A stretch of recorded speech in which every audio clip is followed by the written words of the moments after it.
On March the 16th, Trump was speaking to reporters at the White House, and he said the following.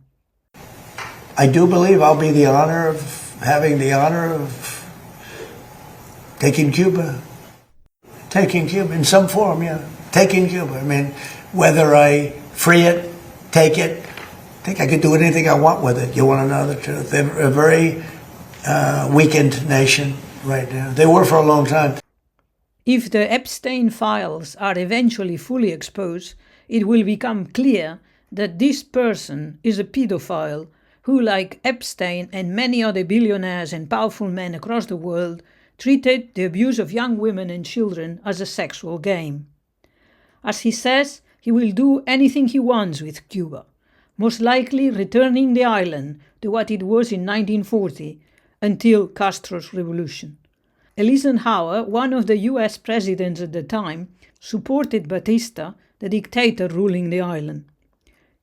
Cuba was then a huge brothel for the United States, a sort of less glamorous setup than the horrendous house of lust associated with Epstein. I believe it was Guevara who once said that it was better to die standing up than to continue living on your knees. How many more atrocities must take place before someone with power steps in? Meanwhile, we, the insignificant, the working people of the world, should take it as our responsibility to bear witness of this situation and make it visible to those who are less well informed. What follows is an open letter to the world from Cuba. An ordinary woman denounces the crime they refuse to see. To all humanity, to the mothers of the world, to Doctors Without Borders, to journalists with dignity, to the governments that still believe in justice. My name is like millions of others. I have no famous last name or important title. I am an ordinary Cuban woman, a daughter, a sister, a patriot. And I write this with a torn soul and trembling hands because what my people are living through today is not a crisis. It is a slow murder, calculated, coldly executed from Washington. And the world looks the other way. I denounce on behalf of my grandparents. I denounce that in Cuba, elderly people are dying before their time because the blockade prevents heart medication, blood pressure pills, and diabetes treatments from arriving. It is not a lack of resources. It is a deliberate prohibition. Companies that want to sell to Cuba are fined, hounded, and threatened. Their governments stay silent. Meanwhile, a Cuban grandfather clutches his chest and waits. Death doesn't give a warning. The blockade does. I denounce on behalf of my children. I denounce that there are incubators in Cuba that have had to be turned off due to the lack of fuel. That there are newborns fighting for their life while the United States government decides which countries can sell us oil and which cannot.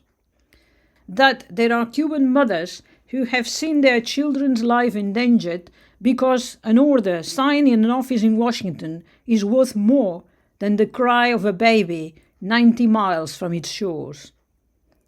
Where is the international community?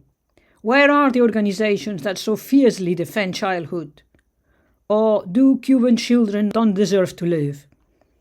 I denounce intentional hunger. I denounce that the blockade is programmed hunger.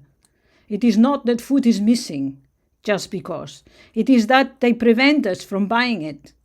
Ships carrying food are hunted. Bank transactions are blocked. The companies that sell us grain, chicken, and milk are sanctioned. Hunger in Cuba is not an accident.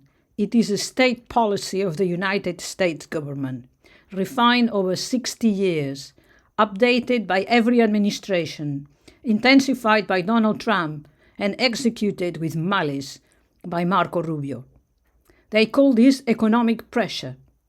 I call it terrorism through hunger. I denounce on behalf of my doctors. I denounce that our doctors, the same ones who saved lives during the pandemic while the whole world collapsed, today have no syringes, no anesthesia, no X-ray equipment. Not because we don't know how to produce them, not because we lack talent, but because the blockade prevents us from accessing supplies, spare parts, and technology. Our scientists created 5 COVID-19 vaccines, 5, without anyone's help, against all odds, against the blockade and the lies. And even so, the empire punishes us for having achieved it. To the world I say, Cuba is not asking you for alms.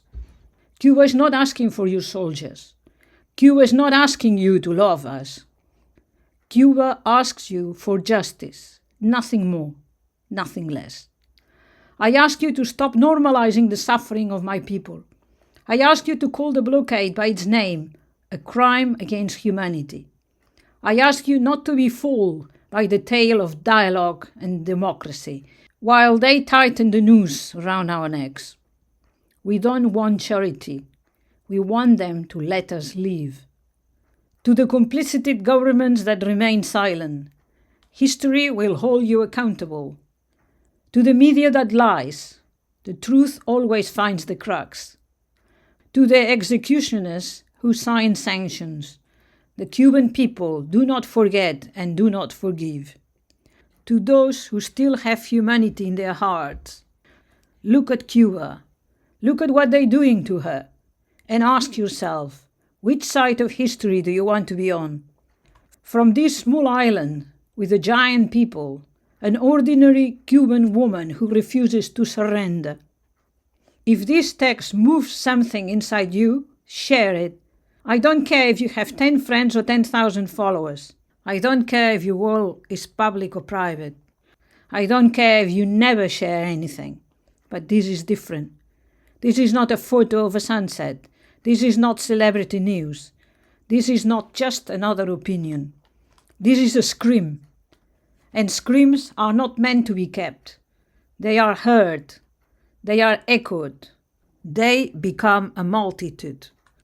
Today, I am not asking for a like. I'm asking you to use your thumbs to something bigger than scrolling. Share, so the world knows that in Cuba there is no crisis. There is a crime. And I myself, I add, the same crime that Israel is committing to Gaza with the help of the same North American man. And she continues, so that mothers in other countries know that there are babies fighting in incubators turned off by the blockade.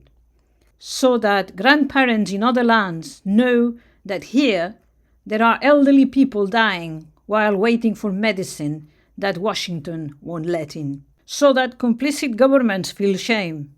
So that lying media outlets have no escape. So that the executioners know that we will not be silenced. A single person sharing this doesn't change the world. Thousands, millions do. Don't keep these texts hidden. Don't be an accomplice to the silence. Make this denunciation to go further than the blockade. Share now.